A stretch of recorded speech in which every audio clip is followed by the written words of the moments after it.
दक्षिण आफ्रिकेविरुद्ध मालिका संपली. टीम इंडिया आता भिडणार न्यूझीलंड संघासोबत. रोहित विराट यांचे होणार कमबॅक. तर संपूर्ण न्यूझीलंड विरुद्ध मालिकेचे वेळापत्रक आपण या व्हिडिओमध्ये जाणून घेणार आहोत. तर मित्रांनो, मी आहे सोमनाथ सरगर. आपण पाहतात क्रिकेट मराठी. मित्रांनो, भारत आणि साऊथ आफ्रिका यांच्यामध्ये सध्या T20 मालिका पार पडली. यामध्ये भारताने या मालिकेमध्ये 3-1 असा साऊथ आफ्रिकेचा पराभव केला आणि भारताची टीम आता विश्रांतीवरती आहे. तर साऊथ आफ्रिका विरुद्ध भारताची मालिका संपलेली आहे. तर भारताची टीम आता न्यूझीलंड सोबत भिडणार आहे. 11 जानेवारीपासून या मोहिमेला सुरुवात होणार आहे. फेब्रुवारी आणि मार्च या 2 महिन्यामध्ये T20 वर्ल्ड कप असणार आहे. त्याच्या दृष्टीने ही मालिका महत्त्वाची असणार आहे. या मालिकेमध्ये 3 वनडे आणि 5 T20 सामने खेळले जाणार आहेत. प्रथमतः 3 वनडे सामने खेळले जाणार आहेत. तर आपण पाहूया या मालिकेचे संपूर्ण वेळापत्रक.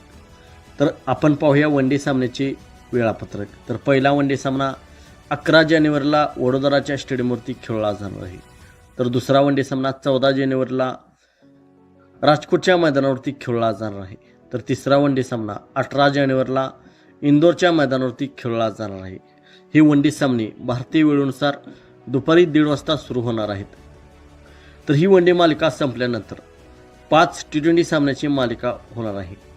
तर आपण पाहूया T20 मालिकेचे संपूर्ण वेळापत्रक. तर पहिला T20 सामना 21 जानेवारीला नागपूरच्या मैदानावरती खेळला जाणार आहे. दुसरा T20 सामना 23 जानेवारीला रायपूरच्या मैदानावरती खेळला जाणार आहे. तर तिसरा T20 सामना 25 जानेवारीला गुवाहाटीच्या मैदानावरती खेळला जाणार आहे. तर चौथा T20 सामना 28 जानेवारी रोजी विशाखापट्टणम या मैदानावरती खेळला जाणार आहे. तर पाचवा T20 सामना 31 जानेवारी रोजी तिरुवनंतपुरम या मैदानावरती खेळला जाणार आहे. तर हे सर्व T20 सामने भारतीय वेळेनुसार संध्याकाळी 7 वाजता सुरू होणार आहेत. आणि हे सर्व T20 सामने आपणास मोबाईलवरती जिओ हॉटस्टार आणि टी व्हीवरती स्टार स्पोर्ट्स नेटवर्क या चॅनलवरती हे सर्व सामने आपणास पाहायला भेटणार आहेत. तर मित्रांनो, T20 वर्ल्ड कपच्या अगोदर भारतासाठी ही शेवटची T20 मालिका असणार आहे. फेब्रुवारीमध्ये T20 वर्ल्ड कप होणार आहे. तर त्याच्या दृष्टीने ही मालिका भारतासाठी खूप महत्त्वाची असणार आहे. तर आपणास काय वाटते, भारताची टीम न्यूझीलंडचा पराभव करून T20 वर्ल्ड कपसाठी आपले पाऊल पुढे टाकेल का? आपणास काय वाटते आपण कमेंट सेक्शनमध्ये सांगा. मित्रांनो, आपण चॅनलवरती नवीन असाल तर आमचा यूट्यूब चॅनल सबस्क्राईब करा.